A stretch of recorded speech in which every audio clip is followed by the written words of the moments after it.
Adesema ma premo to UTV kase boy en saka na yede ebremo yede fish pals Abeka Junction Accra se de bia yede eba no enwumako bia da Roma wo ma sasene ama yede kase boy eba yede sweet chocolate drink yo nya ye nsohie ye was special ice mineral water ye was special drinks ye was best point savings and loans best assurance any best pension wo mo ni nwumako aso asene ama yede prem to bre kase boy ebremo na ye hwe de edi mu akotene ebia na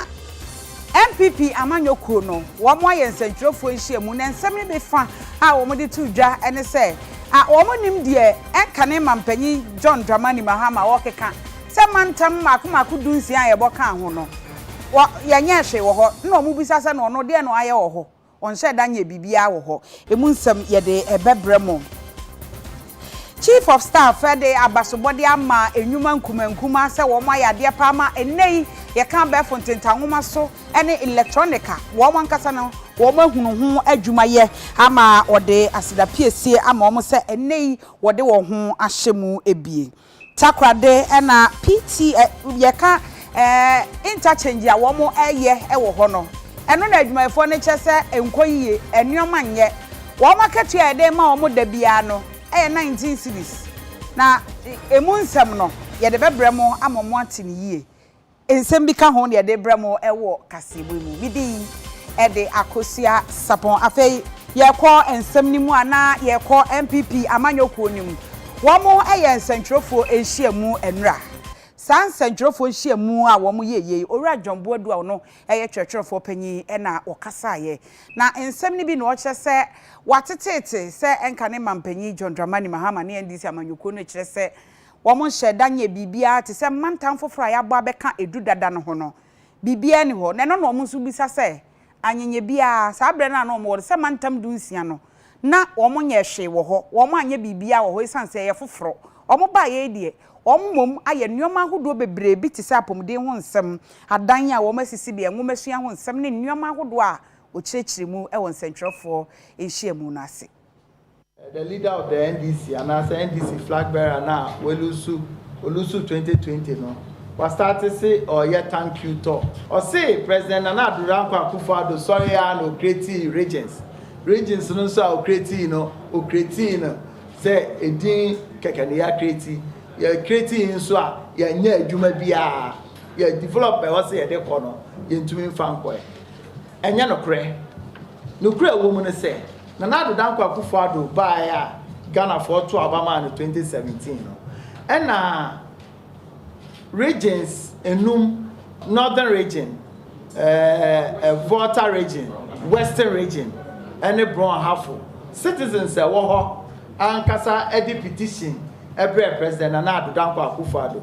petition omo di hodwuma over years obia enti omo na constitution is bi ete no say citizens say wo baby the petitions aba e wo say wo de ma independent inquiry na omo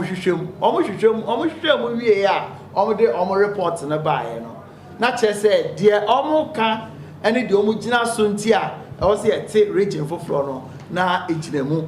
enu ti no the constitutional process na start here Nana Akosua knowing very well say answer na bet to create region no na wo say nkofo a e was our region na wo create no e was say unya more than 50% of omo to aba wo ebeto aba enu ti no enye no pre say regions react na wo din mo keke enye fa development 96 projects so far na ya ye e wo these streets there dance no wo ye ya be mo ne say yeah, different model. Yeah, concentration of development in Transkei in Kumasi. Yeah, Ghana for to be in your development.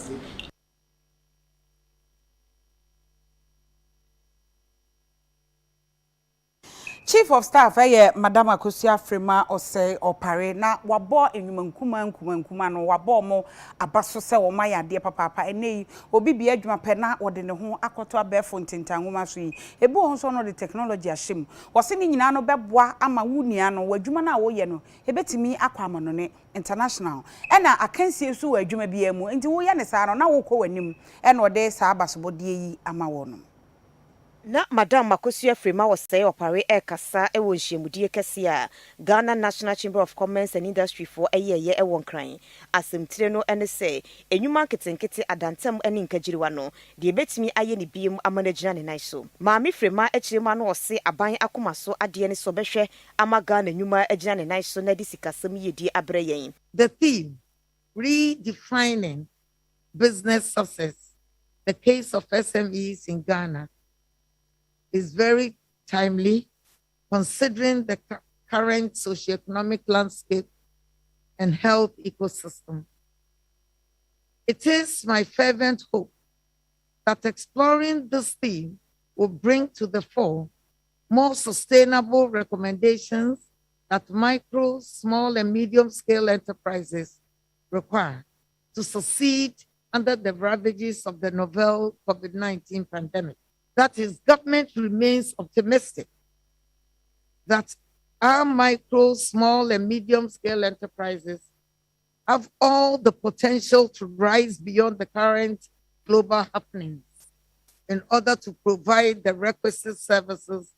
to both Ghana and to the world. Oswafo be de chirohwe adwadi ne fidi dwuma so na amadoku asiama agye ko dwumedie no ase a ono so ekasa bie. One way that SMEs can also strengthen their capacity is for businesses to open their doors for partnerships and mergers with their local investment or foreign investors.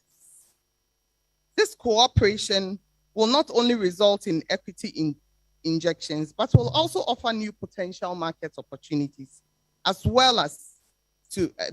access to new technology and management know-how. The government, through the ministry, will play its role to facilitate such arrangements to help the MSME sector to grow. Hence, the ministry will work closely with the private sector, especially with the associations such as the Ghana National Chamber of Commerce and Industry, to improve their competitiveness. Kwanchefo edema Ghana Enterprise Agency ono so edinisem say enetudwa. A lot of you sitting here, I see some of the members of DNCCI who have benefited from government support. The CAPBAS, the novel intervention by government, which was spearheaded and designed and implemented, was supporting a lot of MSMEs across the nation. So many of your members benefited from this program. And for the first time in the history of Ghana, over 750 million Ghana cedis was injected into MSMEs across the nation to ensure that when things were changing, when the world was changing, when Ghana was changing, businesses were able to survive, sustain their business, and also ensure that jobs were not lost. Small, micro, and medium, that's the name for the SME. And so it's a one-year foundation year. Almost 20 years old, almost 90 years old, almost soon year, almost give you almost shops. I can see I'm 20 years for money now year. Almost to me and free micro no and co medium. And sana, oh my, I can see it. It is a bring if I see a show me in your woman. Now you pay agency beer, so we hear more or more bit me alcohol. Na ye ka omu nyina bom se wo oboni ka bibi cluster dia nis ye do omo eto 2 years na obia hu nyema omo ye ni oda oma no nyema omo ye ni oda oma no nyema omo ye ni oda oma no se ni aban de hihye pa biba na omo de bo omo a omo sabeka.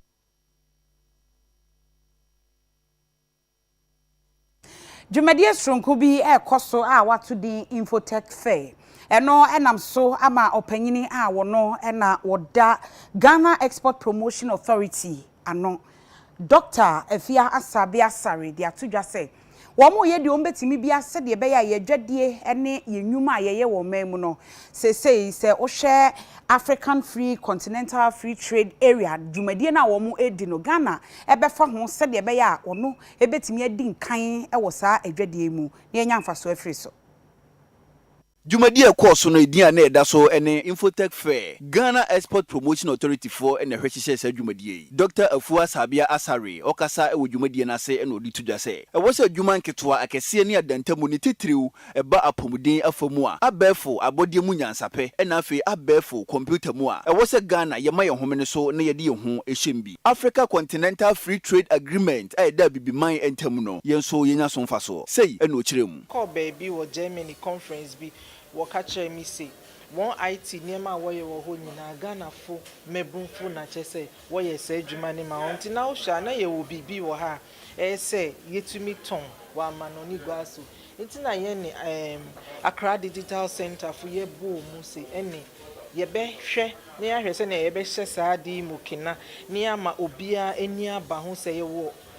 service bi wo IT ho a yetumi export a yetumi de ko amanoni gwaso koton de bo ankrofo na impo emma enwuma sori wo mieman mu ma mebu anwani je ho se wo besia IT no. Dr. Farid Kwasi Arthur wogina so ye hwe dwadie ani fididwuma so anamu ekirekire senia African Continental Free Trade Agreement no esi eye adwuma fa ene mfaso a ewom. Basically what the National Action Plan seeks to do is to identify the key areas of focus for Ghana's participation in the AFCFTA.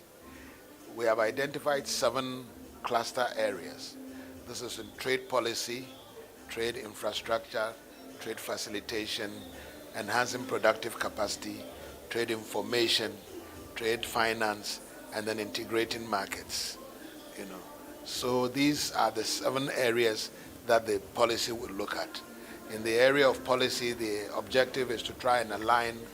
various policies that are already on the ground with the AFCFTA policy framework. In the area of facilitation, our objective is to remove all the obstacles, the non-tariff obstacles, non-tariff barriers, and so on and so forth, that hinder trade between Ghana and other African countries.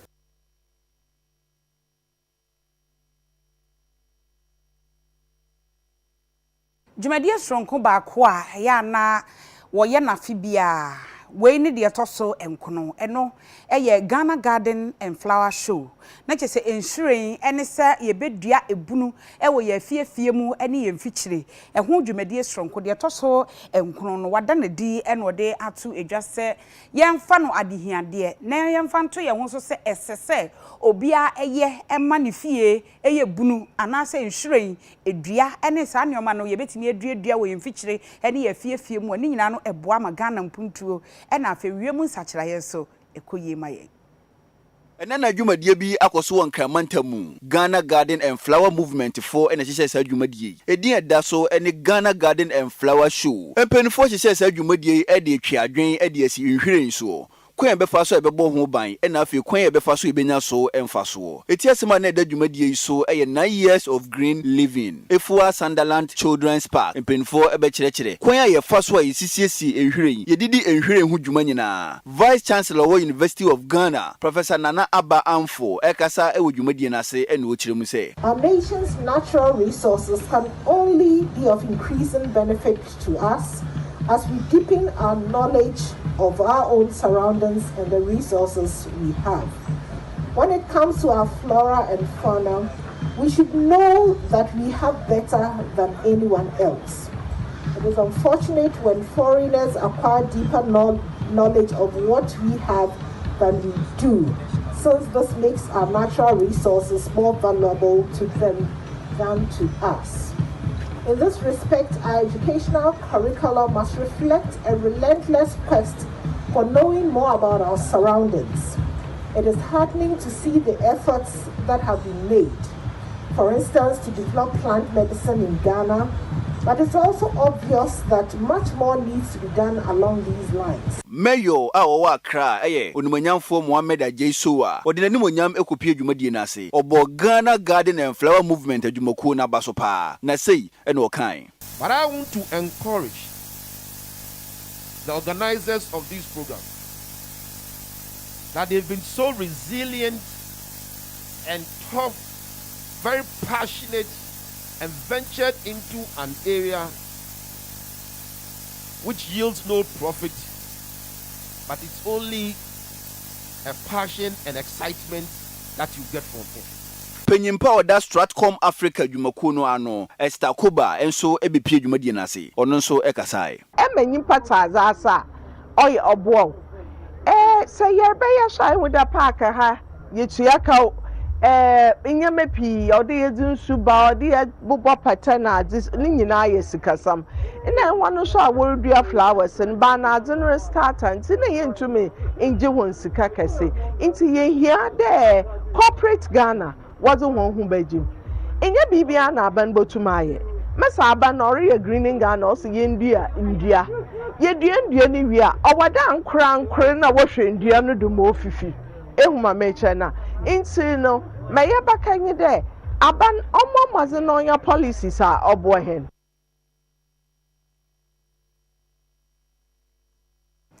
Asofo abedi akire a ohwe enwumasua so ye Reverend John Intim Fodwo onumunyamfo na wode atu edwasa aban bekoso a ene ankrankra suku me private schools no wono o mahwe abom akopem se wo mo haw enyina no o mbetimi ahwe no ayi afiri ho ama nwumasua timi akoso Ankrankra schools ahodo no se aban emfi won ewo mudwumadie ebeboa ma schools na atumpon enti edieka aba beda won so wei ena Reverend John Intim Fodwo osoafo abedi akire hwe nwumasua so se aban de wabie na apono atodo mo ede ama ankrankra schools ne se wa haw biara ne kodande de omuso momra ne yentina se ne yenka na ema oman nwumasua fa ne ntumapa emfra wase aban epese wo hwe eboa Ghana papa enunti akadie biada ankrankra schools ne hia no aban ese wode bema won enti mo entwentwe mo ne ase ebre mo haw bi oman bia betu mpon a enye public sector nko a ye here active participation of the private sector even in education ne kura no ye bo obi bia wo private sector no abaso private schools ye bo mo abaso se modern ma aban no ebo a titiro na sikapudu a ye de sa ye wumasuam a titiro na eko ema public sector no binum nso atum te sa ID college nso atum afato wo ho so se won so edisikapudu ebewura wumasuam aboa ama wumasuam atre ama kwanya ama obi a wa pese okọ public no na wo moa wa pese okọ private ne nso no na wo moa ye ka ne nyina bomu a atumi aboa ma oman ne wumasuam atumi apagya akonanim eno ne yehwe otitena nima ankrankra schools nkabomuku eyowura Isaac Mensa ode adesede eto abanyanim se wo mo ha wo mo ekomu no aban mo wo esanse enkoda na wofo etuato enkoda ewo private schools no won so eye Ghana fo nkoda won awofo nom etua tax enti se kokoba se bibi na enkoda private school nkoda yeyi won firi mo ya na yedi ya kakra ye bebo aban na abaso se for the first time ye hu se bra warrior fumigation of schools watchiche PPs na de no for the first time band yen kan ho ba ma mane nso ho a enwoma bebre first say no watchiche abanchiche past papers ayaye no booklet e de ama schools ye ni mi say e abansika no de ye ade na nkora wo private schools ye yi wasi nchen ye tu ho na mo enti bibia ye ka e share minister no nkran ene na be de akire data general wo ye bi mayen wo ye bi man na mum ne aka akire na doso na enso so wo kan Ghana constitution no article 17 say nobody should be discriminated against its right no ya sha sa subana impayfo ne private school no edi no it's a violation of that provision of the constitution nti a person man united as say yempe na sense sayamba if next year kono private schools na yemtro was hibi na omama public schools no kwa entro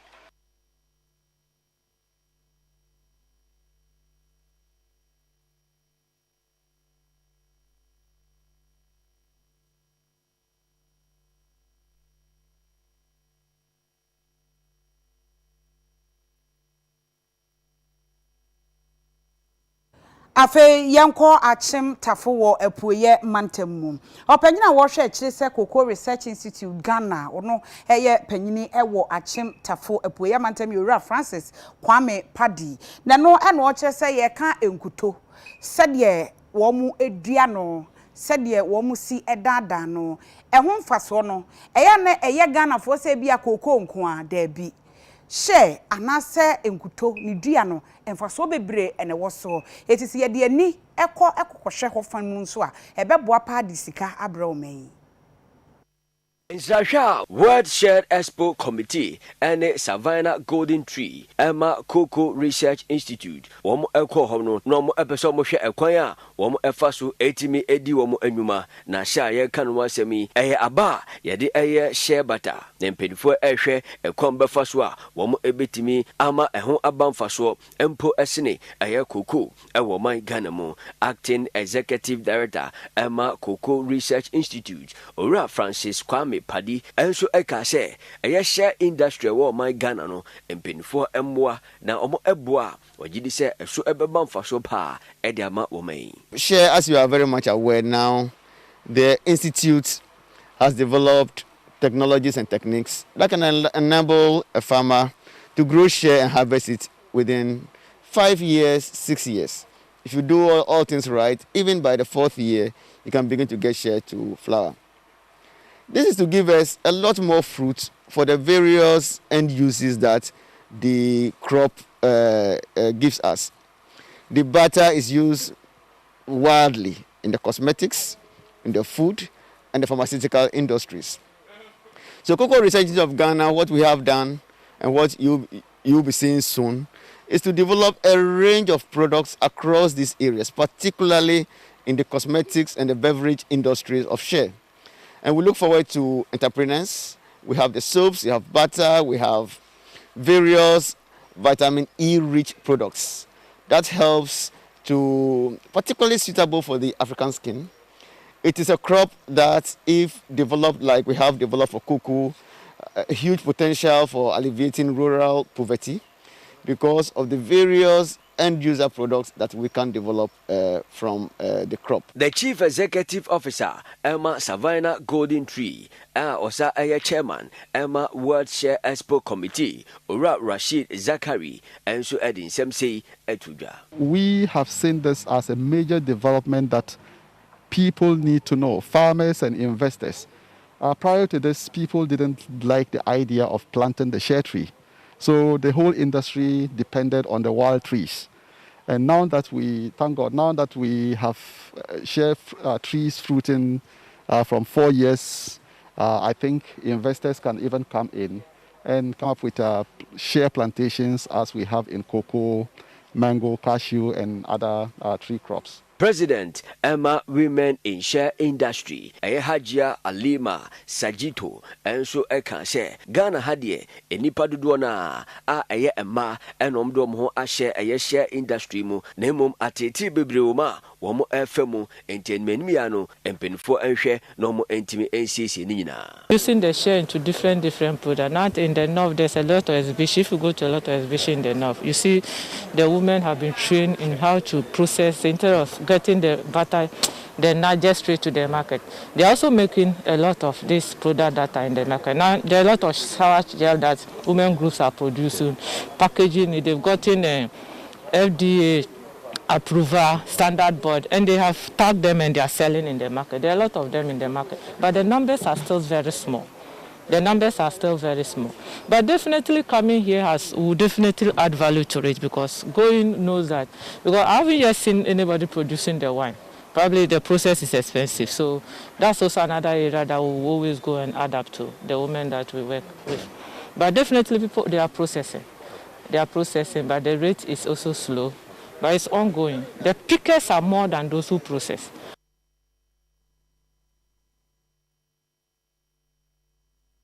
Afe Yanko Institute for Education Studies. Na empanimfo yi anase saa ekuo yi wo mo ye hwehwemu fa nwomesua ho. Wo mo e de krata apia bonten se wo no mote se minority edom kuma e wo mrahye bedwam okeka se nkebe ya achechefo wo mo nsohwe no a wo mkwaje ntiti yewi wo mo twero na yaje wo mo tum anase wo paase a yaje watum se ampa wo ye ochechire ni a wo betimi a kire ade no yenyi mfiri ho ena omo se omo nso de omo mfoa so na omo mfoa so a omo kire se omo aye nhwehwemu sa exams na omo eye no eye Ghana Teacher Licensing Examination no omo ye nhwehwemu no mahu se achechefo no omo ba beji atomu a wo mo aso mu twetwe a no eba bebo nti ye ifiri wo saa na ma wo mo ate akwa akire wo se wo mo ahunu nye se bi o mo beka ye nko a afempinu ne aduonu manifesto a NDC amanyoko no de baaye no na ewom se kwaba saa eno so ha adwene ema enwomasua ehwo hyehyeye no etekọ nechi enti ni kwan se yeyi efiri ho eno bio wo mo kire se wo hwe weyi a anansohwe na wo mo tworo no a enye se bi o mo kwotworo ne saa keke na emom ema ye hunu de wakwaje ntiteye ewo suku a yenim se ninim de se wo soro ana ewo from sabio ne experience na ho fama se de obesi akira de ama enkwada na akwa akokire o made no nso ahunu no enu hia pa no nti ena omde we baaye enti wokọ wiase afa na ba bia se de professional licensing examinations wo mo eye no saa pepepe ena wo mo so de no omo eye no wo kire se National Teaching Council de omo ye nye se bia ye kwa akwa Womo sheda hye mra de ato Education Act 778 no and Education Regulatory Bodies no Act 2020 Act 1023 hono wo chese se womo hye no mo tro enso hye International Teaching Council shall womo beye ema achechirefo makwaje entiteye no womo ebe tro enso hye wo ho na wa obe pass no wo na esese wutumi ko kire enkwada ade ena wo chese minority ene akuakuo ni bi a wo mo keka wenum nyina no so wo nimu a won de waye ne hwehwemu se ye jaipe ebe education system no asai enti eni kwanse wenum nyina eba so e wo se ye hwe ema wo mo etwero ebio wo mo kire se wo mo nim se oha wo ho nanso saa oha no nkire se ye nyimfiri wo oha no nkakra ye behwe na ye yi afiri ho na mpanimfo atena se ahye ekwan a obefa so ama ni nyina atimi akoyie saa krata yi eye Owura Peter Anti wono eye executive director a wo hwe ekire wono ena ne nsa ehye ase ene krata yi a ebayi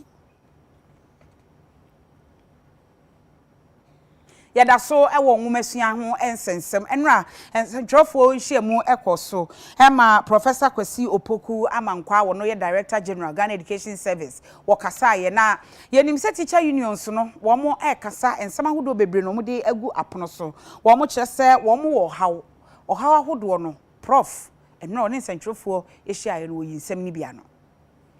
KG Kopim Primary ye de omo Ashansudium disua de na ye curriculum no ye sesan mu kakra na fufura de ba ye say friend standard based curriculum no wo de ba say utumi enya ho books ene ade na nkofo de child yampa na books no so ne ye na ya na edimre ekwan ye fa so de ye book no ene ekwan ye fa so je ho tumi ma yetumi eto no ye procurement na ya na jimre kakra esa se ne yenim se be jimre nti no de ye ne se ye teacher for no ye de omo kwa chechim ye training ma omo ena ye san so ye bibia ye friend brofum ai protocol am say teachers pack eno so ye de ma omo eno na boaw ema curriculum na ya chirechiremu enti de dem na it is a textbook say teachers handbook na chese omde chirade no na arechemu ede ma ne say yeguso migide se moti enche bia minister kan say fi June ofi ase e me aye ho ade enti fi June no ofi ase ama ye omo ye nhyehyeye a omde beto enti yegide se enche bia say books no ebeba curriculum fofo bia no say friend common core curriculum yanso mo amunim atonye nchema eto yen afia etwam yi a ebepem afe yemfa yani enche takrade wonom eye interchange wo ho na adwumayefo no kire san hwe yi a ombegya omdo mo nade nyina begu fom mo nya adwuma ni nyina ne se working conditions se de enioma ne ntoto ye tie wa adwuma na omo ye no enye kra nti wo mo kire se mpanimfo fo mo anu ntum nya sa de a ene no omo gyae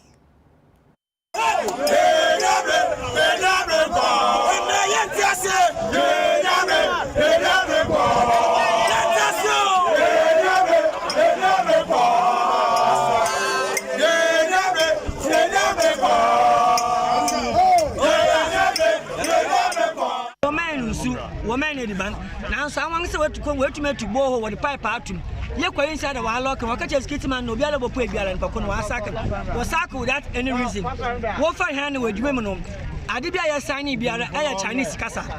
one true amount to be our say and one in there a sign we no catch give it to your supervisor na that come now also I sign or that more adibia no what my hand now I bravo Ghana had a infant in the labor another worker or 19 per day and be some construction work 19 Nor fair TNT no salary ni na 19 a day ye ni misika aban one ka the month one for me enti say ono one kan aban mbere especially honorable Kobe ana na yet ocheda kun ana to abade mahan oba de kuro oba man na no ye there 3 months no so oba tu ye ni pay mu 3 months no so no ye hunu nkofo na start wo saka ho na ya qualify for 3 months oba tu ye pay mu enti me yet to share one there want to pay no ka nyane mpanyifo a dane won ha no se no aye bona nam de want ye kasa na won krompu won monti aye bona se kroka odile ewo hu aye tan wadwum ho en da what de ebe ba ha fana na bafo ba ha mba de mbusume bie ni en da na ho lo mata nsu aye no ye ni bi no lakas ni ni wetu bo ho what the pipe gum what's what the bear fish pond what the bear fish pond and yan you say yan be no yan daily rate 19 cedis 19 cedis ana na the bottom su na get so 730 watum gare 730 watum ti bibia be oda ya 730 nya ye later na watew anya hwea wasi kofie nya zo sisi anso obi e weduru no weduru nyimbe busume ba sa wasi de wode obe ni yeye busume ba sa ya so e kaka pa wasi kofie nti wona we ya busume ba sa no we fa de woni honedi 19 cities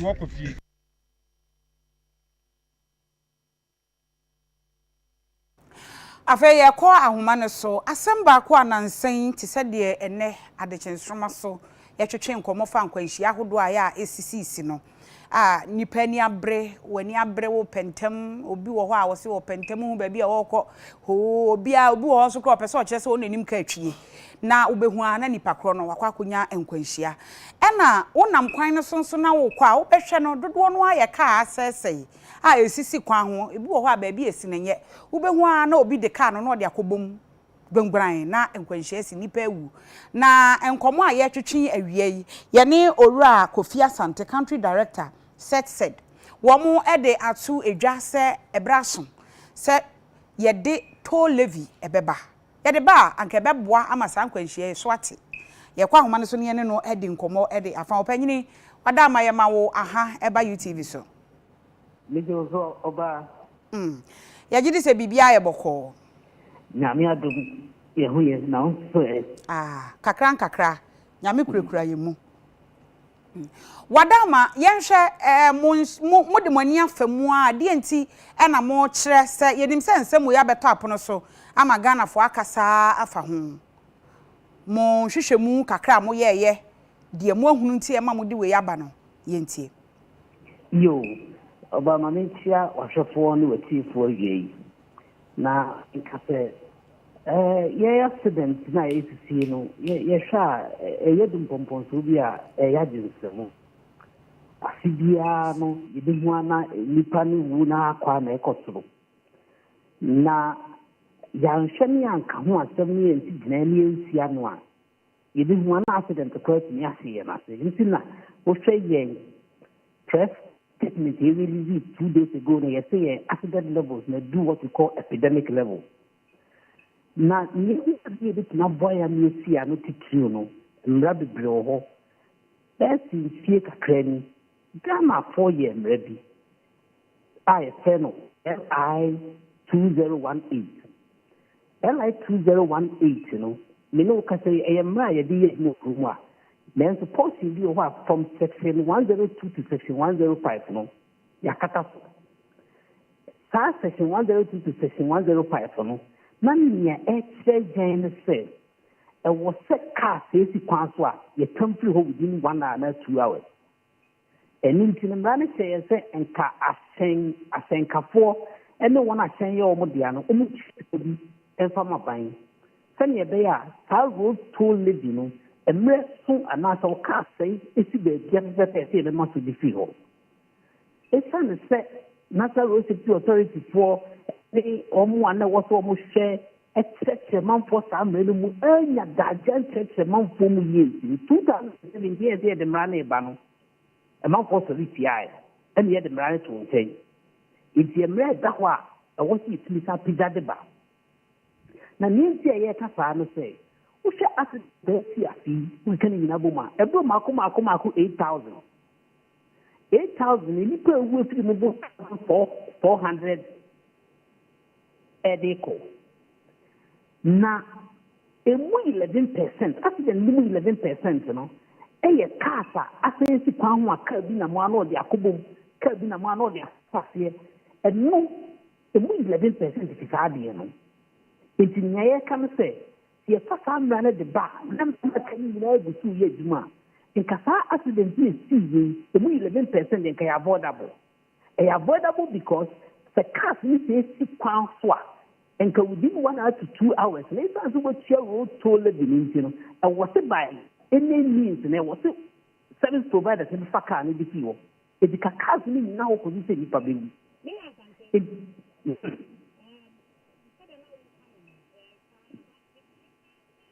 ɛbɛtɔ odwa no na ebinom nso so ɛka sɛ ɛnyɛ obiara ne nya nkwanhyia enti utua sɛ wo car bɛsɛe o sɛ wo car nsɛe o ɛna nyɛ obiara nso na ne car sɛe a wɔbɛtwɛn sɛ to mɛfa ansa na ebi a wɔde akɔ nti na nkurɔfoɔ ka sɛ ne sɛn ho yɛbɛtua ne sɛn sɛ obiara na etua anaasɛ wo car no asɛe si kwan so no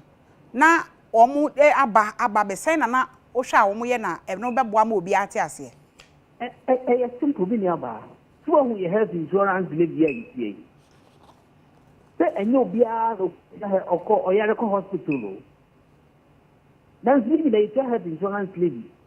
a ɛda other tax no so ayɛ sɛ nnɔboa yɛn nyinaa tua de bɔ mu a obi mo kyerɛ na ne yɛde aboa no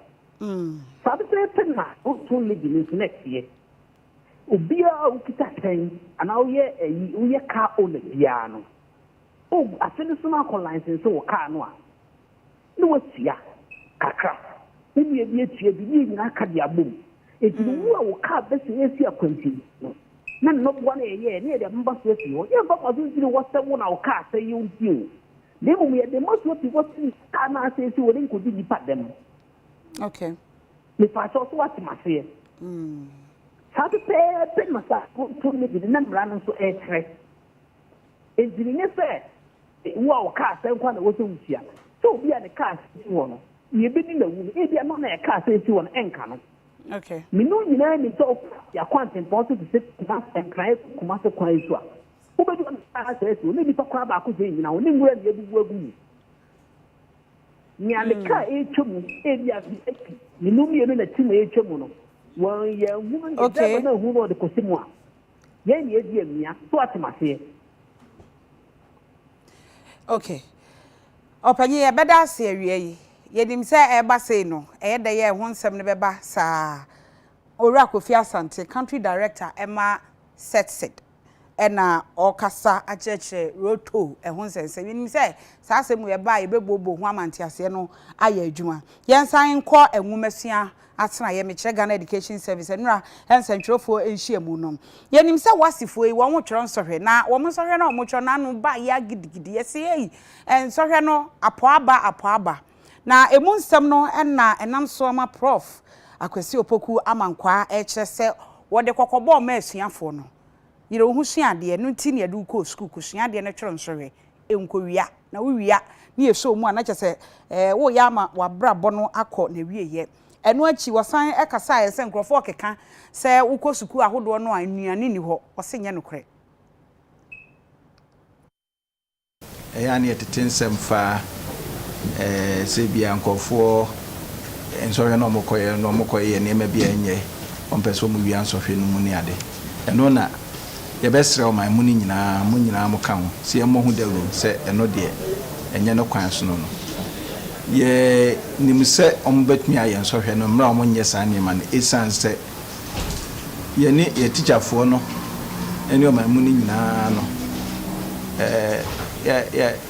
ya siesiom ye ya boa mo e wa kwan bebre so omo ko school ni nyina kra ban etuomo school ka nyina na ya hwem ya to books ne adede amom textbooks omo be yom revision so kra ya mom revision materials na nsin ya be ni be ya fanza be bosumi ne kakra ni anasa eno so ebe eniema ya na teacher for ni bi kira ya na eden mom no ye de ho ya ye ho tape ene ye de akwa mom omude ekira omade nti ni nyina ekoso wano nti ye be stress omobe mia omani na omasua eniema na ya omasua no ye gidi se ombedi nkunim na ye kan sense na ye headmaster for ne headmistress for ne omo management ne omo teacher for ne omo non teaching ene awofo ene obia okan hu bia oboan bia no mo aso mo kan hu bi media mo kan hu ne ye damase ewo dewura mo koso bo ne emo a nyina de abo ankora no ma omatumi e de akwakoye omo sohwe no BC no enhye wo de se November bosome da to so dunum 15th November na omo beye dwada na ni fiada aye da to so dunkum November 19th no so omo wie your friends BC no o ese nkwara no mu yi suku a ombekọ eno ne friend school selection no ye be fiase aye ho akyerɛkyerɛ ye be ba mo ho e wo radio so ni TV so social media nyina ye bekọ nsɔre ne ade na sen de ye kra ye kɔ bus VIP no ne ade nyina ne akyerɛkyerɛ pɛsɛ awofo titru omutumi ete na omte ase na omutumi ebo omma no na omuyi suku a omubetumi akọ nti yegusu ayeye eno ho encheche short de mo na mo kan mate ese dwane bia short me metie de mente ese dwane bia short ba bia mente ese dwane bia short ba bia nti yeni bibia sa echese dwane a short se short a ye head for no omunim ba bia omukwa omuje omadwane Ave yankwa mahodo so ensemu a yenim se ukopiem ewo Afghanistan eho de enye better kra na US said na wo se wo mo sesa nipa free ho no ebre no ne said wo mo se hye ne so wo ye no na ya aba na wieye e na wo che se sabre ye ide wo mo guso nenso topa ye bia to ama nipa ne bia wu ukopiem ewo man Afghanistan mu a mentime ho ase nipa kum ene topaye e man ho mene so akyeye pa na nansan ya mu no ena adwobrɛw eyi ne ti ewo honom Taliban fo etonkra edekoma America ban se wo mpene toto empene no a na asrafo wo man mu nyina wonyi won emfamfiri honom America man panyini ede osie eyoyo ema sojafo fana ade woyi won ede afiri oman no mu enu achi no Taliban fo esa tonkra edekoma America ban se ne aka wo hono so wo mpe wonani mahu enti wo wonyina emfiri ho ehye eda to so se sada ne dru na sa America so